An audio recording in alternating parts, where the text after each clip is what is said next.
Alright, so we got the fuel tank back up on the jack. We'll pull this back underneath the car.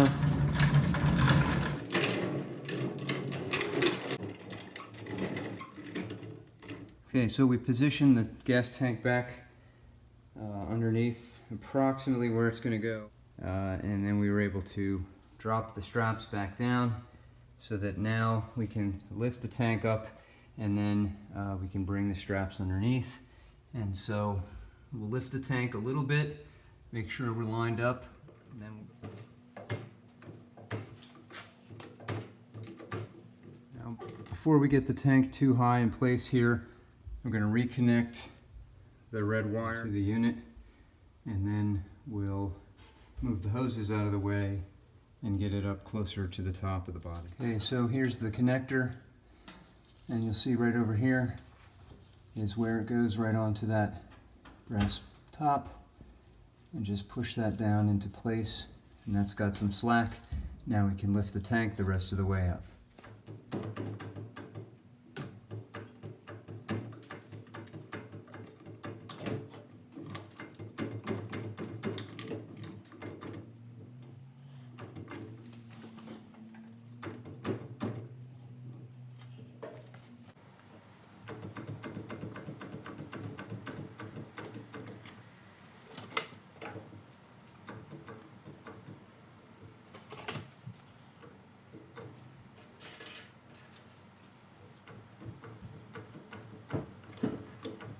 Alright, so we've got the gas tank positioned back up.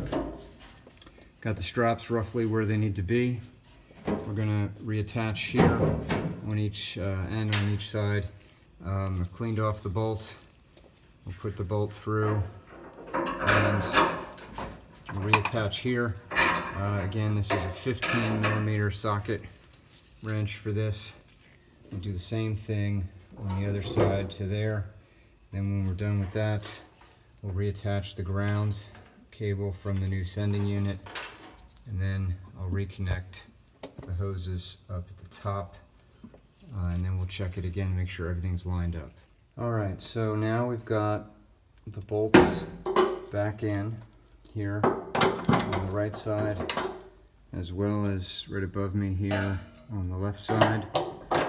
And now, so about ready to attach the 9/16 screw into the body here. This is the grounding cable, and I noticed that the new sending unit has an opening here that's ginormous compared to the old one.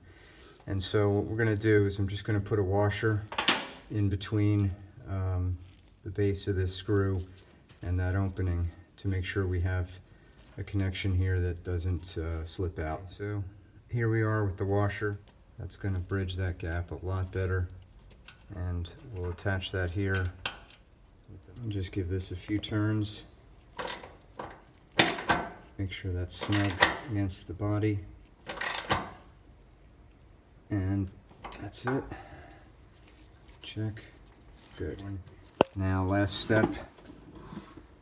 Reattach those hoses. Now from back here, you can see I'm underneath the differential right now. You can see we've got the left and right hoses. We have to get them through this strap here and then to their appropriate connections on the fuel line.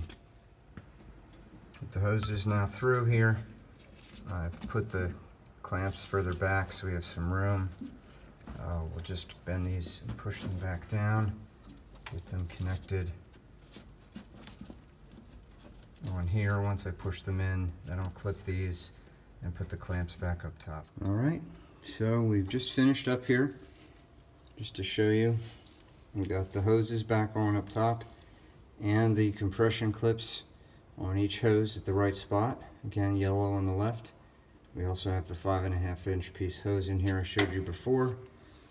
Over here, we've got the ground wire all in there. Thanks for hanging in there with me, and stay tuned. Hopefully I'll have more videos in the coming months.